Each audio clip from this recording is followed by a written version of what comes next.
کہ جو ان کے نبی الفاظ کیا تھے نکاح کے؟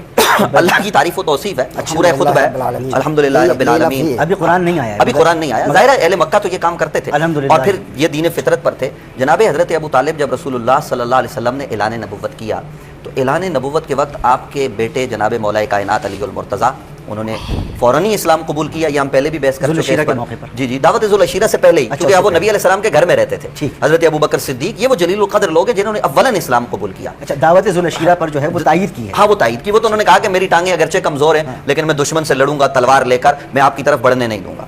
تو جناب حضرت ابو طالب نبی علیہ السلام کے چچا ہیں، اسلام کے محسن ہیں.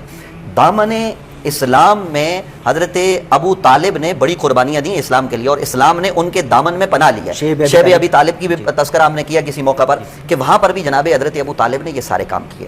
اب حضرت ابو طالب کے حوالے سے ایک بات ہوتی ہے، وہ یہ کہ ہمارے ہاں اہل سنت و جماعت میں دو آراء ہیں ان کے ایمان کے حوالے سے یا عدم ایمان کے حوالے سے. کفر کی بات تو یہاں کہی نہیں جا سکتی. تو دیکھیے وہ لوگ جن کے پاس یہ روایات آئی ہیں کہ جناب ان کا ایمان ثابت نہیں ہے تو اس لیے کہ حضرت ابو طالب نے ایمان چھپا کے رکھا. اچھا اس پر میں دلیل دیتا ہوں کہ حضرت عباس ہیں، یہ سارے علماء جب حضرت عباس بن عبد المطلب کے ایمان کی بات کرتے ہیں تو جناب حضرت عباس بن عبد المطلب کے حوالے سے یہ کہتے ہیں کہ جب نبی علیہ السلام فتح مکہ کے لیے آ رہے تھے تو اس موقع پر وہ گئے اور انہوں نے اسلام قبول کیا. یہ بات درایت کے خلاف ہے کیونکہ نبی علیہ السلام حضرت عباس جب نبی علیہ السلام مدینہ جا رہے ہیں نا تو جو معاہدہ اہل مدینہ سے لکھا وہ جناب حضرت عباس نے لکھا اور پھر بدر کی خبر نبی علیہ السلام کو حضرت عباس نے دی، احد کی خبر دی. تو یہ اور ایمان انہوں نے ظاہرہ مشاورت سے چھپا رکھا تھا. ضرورت تھی مکہ میں ایک آدمی کی تو حضرت عباس تھے. تو میں یہ سمجھتا ہوں، یہ میرا نقطۂ نظر ہے کہ حضرت عباس نے بھی اپنا ایمان چھپا کے رکھا ہوا تھا تو ان سے بڑے تھے جناب حضرت ابو طالب. انہوں نے بھی نبی علیہ السلام کی چونکہ ڈھال بننا تھا اس لیے انہوں نے اپنا ایمان چھپا کے رکھا تھا. لیکن اگر کوئی آدمی ان کی عزت اور احترام کرتے ہوئے عدم ایمان کا قول کرے تو میں اس سے جھگڑتا نہیں ہوں، میں اس سے لڑتا نہیں ہوں کیونکہ اس کے پاس روایات ہیں. لیکن میرے پاس قرآن کی آیت ہے، میں یہ سمجھتا ہوں کہ وہ صاحب ایمان تھے اس لیے کہ نبی اکرم صلی اللہ علیہ وسلم کا انہوں نے ساتھ دیا. شیب ابی طالب کی 3 سال کی جو وہ مشقت والی زندگی ہے وہ بھی انہوں نے برداشت کی اور ہر لمحہ نبی علیہ السلام کے ساتھ رہے. جب وہ راہب نے کہا، یہ ہماری سیرت کی کتابوں میں تاریخ کی کتابوں میں یہ واقعات موجود ہیں کہ یہ اللہ کے رسول ہیں، ان کو یہودی نقصان پہنچائیں گے تو آپ اس وقت بھی رسول اللہ صلی اللہ علیہ وسلم کے نگہبان بن کے کھڑے رہے. تو حضرت ابو طالب کا تذکرہ جب بھی کیا جائے حضرت کہہ کر کیا جائے تو حضرت ابو طالب کا اس طریقے سے تذکرہ کریں اس لیے کہ انہوں نے یہ تو مانے کہ وہ رسول اللہ کے سرپرست کے طور پر رہے، وہ نبی اکرم صلی اللہ علیہ وسلم کی ڈھارس بندھاتے رہے، وہ نبی علیہ السلام کو. میں حضرت ابو طالب کی عجیب بات آپ کو بتاتا ہوں. جب نبی علیہ السلام ان کے گھر میں آئے نا تو 8 برس کی عمر تھی نبی علیہ السلام کی یا 9 برس کی. تو صبح رات کو چونکہ وہ ماحول ہے مکے کا تو رات کو مغرب کے وقت بچے سب بڑے کھانا کھا کے آرام کرتے تھے، صبح دم سویرے لوگ اٹھتے. آج ہمارے یہاں یہی تو بدقسمتی ہے کہ ہم صبح سویرے نہیں اٹھتے، ہماری صبح ہی 1 بجے ہوتی ہے. یہ بھی ہم قوم کو پیغام دیں ان بزرگ شخصیات کے حوالے سے. تو صبح سویرے جب وہ اٹھتے تو بچوں کو بھوک لگی ہوتی، حضرت فاطمہ بنت اسد ناشتہ بناتی. تو جب ناشتہ بنا لیتی نا مسعود رضا صاحب تو حضرت ابو طالب کثیر العیال تھے، ان کے بچے تھے، ابھی حضرت علی کی ولادت نہیں ہوئی تھی، اس سے پہلے دیگر بھتیجے وغیرہ بھی آ جاتے. تو وہ سب جب کھانے پر بیٹھتے نا تو طالب بھی ہوتے جو جناب حضرت ابو طالب کے بڑے بیٹے ہیں جن کی وجہ سے ان کی کنیت ہے. تو یہ سارے ہوتے تو وہ جب کھانے کی طرف ہاتھ بڑھاتے نا تو حضرت ابو طالب ان کے آگے آ کے بیٹھ جاتے یوں کر کے اور کہتے کھانے کو ہاتھ نہیں لگانا. کون ہے جو اپنے بچوں کو روکے گا؟ بھتیجے اتنے پیارے تو نہیں ہوتے، اپنا بچہ زیادہ عزیز ہوتا ہے. واہ ابو طالب، میں تیری عظمت پر قربان جاؤں. وہ کہتے پہلے کھانے کو محمد الرسول اللہ ہاتھ لگائیں گے، بعد میں تم کھاؤ گے. اور پھر شیب ابی طالب میں رات کو 1 رات بھی ابو طالب نہیں سوئے. کوئی مجھے روایت لا کے نہیں بتا سکتا کہ انہوں نے رات کو آرام کیا ہو. وہ دن کو تھوڑا بہت آرام کر لیا کرتے، رات کو وہ جاگتے، خود وہ نگہبانی کرتے کہ کہیں سے کوئی دشمن حملہ نہ کرتے. رات کو گزرتے، کہیں آپ کے بیٹے سوئے ہوئے تھے، صاحبزادے سوئے ہوئے تھے، خاندان کا کوئی فرد سویا ہوتا، خاص طور پر حضرت علی کو اٹھاتے، اٹھو علی، آپ ادھر جاتے سو. حضور کو اٹھاتے، کہتے آپ علی کے بستر پر آ جاؤ. یہ روز ہوتا. ایک دن پوچھا کہ ابو طالب یہ کیوں کرتے ہو؟ تو جناب حضرت ابو طالب نے جواب دیا، جب مجھے خطرہ ہوتا ہے کہ دشمن رسول اللہ تک پہنچ گیا ہے، وہ ان کو شہید کرے گا، تو میں ان کو اٹھا لیتا ہوں کہ ان کی جگہ اپنے بیٹے علی کو لٹا دیتا ہوں، دوسرے بیٹے کو لٹا دیتا ہوں تاکہ دشمن کی تلوار میرے بیٹے پر چلے، وہ قربان ہو جائے، رسول اللہ یعنی محمد اور رسول اللہ پر کوئی آدمی حملہ آور نہ ہو. ایسی قربانیاں گھاس کھائی اور ان کے وصال کے سال کو نبی علیہ السلام نے عام الحزن قرار دیا. اور سنیے آپ کو مزے کی بات بتاتا ہوں. حضرت رسول اللہ صلی اللہ علیہ وسلم مسجد نبوی میں ایک آدمی آیا، اس نے کہا جی 7 سالی ہو گئی، بارش کے لیے دعا کریں. نبی علیہ السلام نے بارش کی دعا کی، بارش ہوئی، جل تھل ہو گیا. پھر ہفتے بعد وہی آدمی آیا، اس نے کہا جی بہت بارش ہو گئی، اب دعا کریں بارش رکے. تو نبی علیہ السلام نے دعا کی، یا اللہ مضافات مدینہ پر بارش ہو. یہ صحیح ترین روایات ہیں. تو اس موقع پر جب بارش روکنے کی دعا ہوئی نا تو رسول اللہ صلی اللہ علیہ وسلم کی آنکھوں میں آنسو آ گئے. آپ نے فرمایا کاش ابو طالب ہوتے اور وہ مجھے وہ شعر سناتے وہ جو انہوں نے میری شان میں کہے تھے کہ وہ ابید یستسقى الغمام بوجہ سوال الیتامى عصمۃ للارامل. جب مکہ والوں کو پریشانی ہوتی نا حضور نے اعلان نبوت نہیں کیا, ابھی حضور کی عمر 10-12 برس ہے, تو اس وقت یہ بخاری میں ہے تو اس وقت وہ آتے کہتے آپ دعا کریں, تو حضرت ابو طالب حضور کو سامنے کھڑا کرتے کہتے وَبِيَدُ يُسْقَسْقَ الْغَمَامُ بِوَجْهِ سِمَالُ الْيَتَامَى عِصْمَةٌ لِلْأَرَامِلِ. تو اس موقع پر حضرت علی کھڑے ہوئے پھر یا رسول اللہ آپ کی مراد وہ شعر ہے, تو پھر آپ نے حضرت ابو طالب کی وہ منقبت سنائی جس میں وہ نبی علیہ السلام کے زلف عنبری کی بات کر رہے ہیں, چہرہ والضحیٰ کی بات کر رہے ہیں, سینہ علم نشرح لک صدرک کی بات کر رہے ہیں, وہ نبی علیہ السلام کے یا ایھا المزمل یا ایھا المدثر کی چادر کی بات کر رہے ہیں. یہ جناب حضرت ابو طالب کر رہے ہیں, ابھی قرآن نہیں اترا, اور وہ اشعار, اور پھر نبی اکرم صلی اللہ علیہ وسلم نے فرمایا اللہ ابو طالب کا بھلا کرے. تو میں کہتا ہوں کہ آپ کا جو بھی نقطہ نظر میں تو حیران ہوں کہ ابھی قرآن نہیں آیا, قرآن نہیں, اور یہ قرآن کے الفاظ ہیں. جی جی جی جی میں یہ تو کہہ رہا ہوں, میں آپ کو عرض کر رہا ہوں کہ ہم حضرت ابو طالب کے حوالے سے جو بھی نظریہ رکھیں, ظاہر ہے روایات ہیں, ہمارے پاس ایک تسلسل ہے, لیکن ان کے حوالے سے ہمیشہ جب ذکر کیا جائے, کیونکہ ان کا تذکرہ جب آپ برائی سے کریں گے تو حضرت علی کو تکلیف ہو. ویورز پیغام حق چینل کو لائک شیئر اور سبسکرائب کیجیے اور بیل بٹن کو ضرور دبائیے تاکہ آپ کو ہمارے سبھی ویڈیوز ملتے رہے.